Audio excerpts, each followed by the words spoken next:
my name is Rachel and I'm here today to do my May reading wrap up.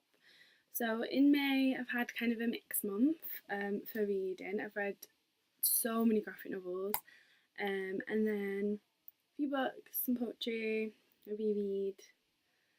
So yeah, it's kind of a bit of a mix of a month, but it went alright. The first four that I'm going to talk about, I have already got a review video up for them, so I will link that in the down bar if you want to see me talk about them. But other than that, I'm just going to say what rating I gave them. So the first is the first edition of the Game of Thrones graphic novel, and I gave this 2 stars. Wasn't overly fond. Then I read Amulet by Kazu Kibuishi, book 1, The Stonekeeper, and I gave this 4 out of 5 stars and do intend to carry on with the series. Quite enjoyed it. Then I read the absolutely fantastic Nightlights by Lorena Alvarez. It's one of the most beautiful books I've ever read, and I gave this 5 out of 5 stars. And lastly, I read Seconds, and I gave this 5 out of 5 stars as well. This is by Brian Lee O'Malley, who did the Scott Pilgrim series, and this is just one of the best graphic novels I've ever read, like story-wise, for a standalone graphic novel. It was just fantastic. So yeah, this is really, really good. And then the other 2 books that I have read that are like graphic-y type are 2 books that are like children's books sort of thing. The first was Hilda and the Stone Forest. I gave this 2 out of 5 stars. I did enjoy it, but it wasn't like amazing. I didn't think the ending was very good. The artwork is quite cool, and the relationship is quite interesting between her and her mum. But I don't know. I found I got a bit bored of the story, to be honest. But it was quite nice. I think I would have enjoyed it when I was a kid, so that was good. And then the last one of those that I read was Arthur and the Golden Rope. This is one of the stories in the Brightstone Mythical Collection, and this is by Joe Todd Stanton. I really enjoyed this. I gave it 3 out of 5 stars. I thought the artwork was really cool. Like the end papers when you open it are just absolutely beautiful. And it's about this little boy. His town gets attacked by a wolf, and he's the only one who didn't get damaged by the wolf because he was out adventuring. And basically he has to go and find someone who can help get rid of the wolf and save the town, basically. And yeah, it's very sweet and cute and relies a lot on like myth and legend, which was really, really cool. So yeah, 3 out of 5 for that one. Then at the start of this month, I read The Tidal Zone by Sarah Moss. I gave this 4 out of 5 stars and really, really, really enjoyed this. I think my favourite part of this book was definitely Miriam's character. I thought she was just absolutely brilliant. I loved her. You probably already know what this book is about because it's been on BookTube quite a lot, but basically there's a man at work and he gets a phone call saying his daughter has dropped down and stopped breathing, and it's basically about, you know, it could happen again at any time, and they're really worried about her like stopping breathing when they're not there and no one can revive her and all this sort of stuff. And it's about how the family kind of get through it and things like that. And I went to a signing by Sarah Moss in an evening with at the start of the month, so she signed my book, which is nice of her. And it was really interesting to hear her talk about it, especially when she was saying this wasn't meant to be a political book, and she just found it just seeped into it. She couldn't get it out. Like, it was just really, really interesting to hear her talk about it. And yeah, I did really, really enjoy this. The writing was beautiful, just like some of the descriptions in here are just absolutely phenomenal. And then the other 2 things that I finished this month, I gave them both 5 stars. The first was my reread of Harry Potter and the Deathly Hallows. I've been rereading quite a few of the Harry Potter books. I've only got to reread books 3 and 4 now, which doesn't make sense if I've just reread this one, but it makes sense in my head anyway. Obviously I gave this 5 out of 5 stars. Absolutely loved it. This is my favourite of all the Harry Potter series because the Battle of Hogwarts is my favourite thing in all of Harry Potter. I just think it's fantastic. I absolutely loved rereading this. I loved rereading about Neville because I hate when I watch the films and Neville is not as good. It's just so friggin' amazing in the book. So I was really glad I reread that. And the bit at the end where he fights Voldemort in the Great Hall and everyone's watching, like, that isn't in the film either. Like, I really hate the film version of this because I love this one so much. So it was really nice to reread it, and I just really enjoyed it. So obviously this was fantastic, 5 out of 5 stars, like there isn't another thing to give it.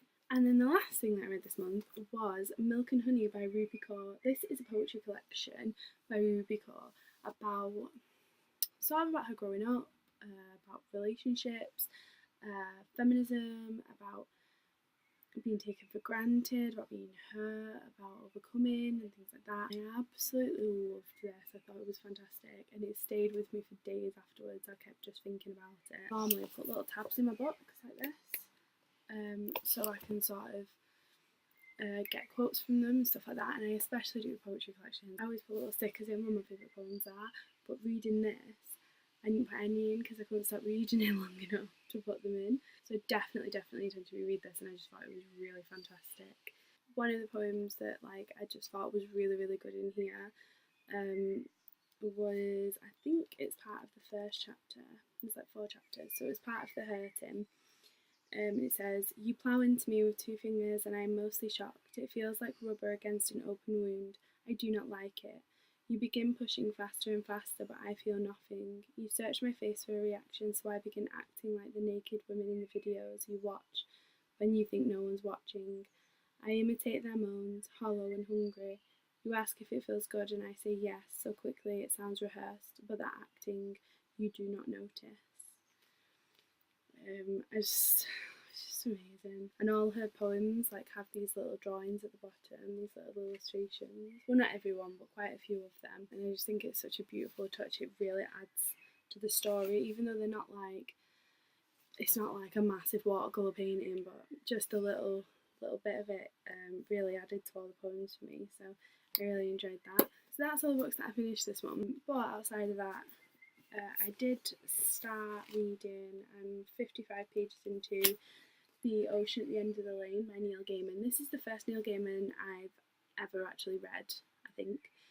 And I don't really know what to make of it. I'm quite enjoying it. I really like the descriptions that he uses. I think are really good. And the character's quite interesting.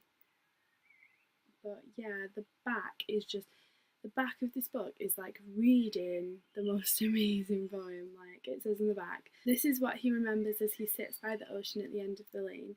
A dead man on the back seat of the car, and warm milk at the farmhouse. An ancient little girl and an old woman who saw the moon being made. A beautiful housekeeper with a monstrous smile, and dark forces woken that were best left undisturbed." How is that a description of it was just really good. I just think this sounds amazing. So yeah, I will be reading that this month. That should be in my next wrap up. And then another book that I've been reading this month is The Establishment and How They Get Away With It by Owen Jones. I've been really getting into Owen Jones at the moment. I've been watching a lot of his stuff on YouTube and interviews and things like that. I'm about 75 pages into this, and I'm really enjoying it. I was watching Sophie from Portland Pages, and she was talking about how she underlines things she likes in red pen, and I was like, oh, I don't know if I could do that, because I sticker it and stuff, but it is annoying trying to find the stickers all the time.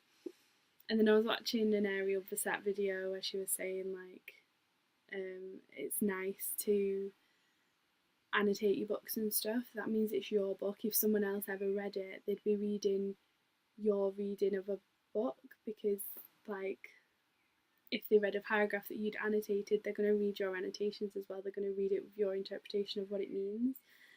And it just really struck a chord with me, and I thought that was just such a lovely idea. So I thought a non-fiction would definitely be the best one to try it with. So I have been doing, and it's very red actually, just because this book makes me angry.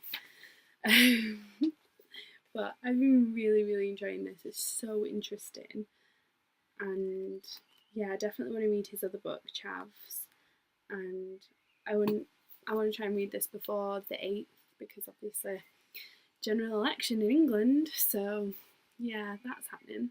I think it'll actually be really interesting to read this, probably have the Conservatives get in, and for me to be very pissed off, but for me to then a week later get on a plane and move to another country and not have to deal with them, so that'll be nice.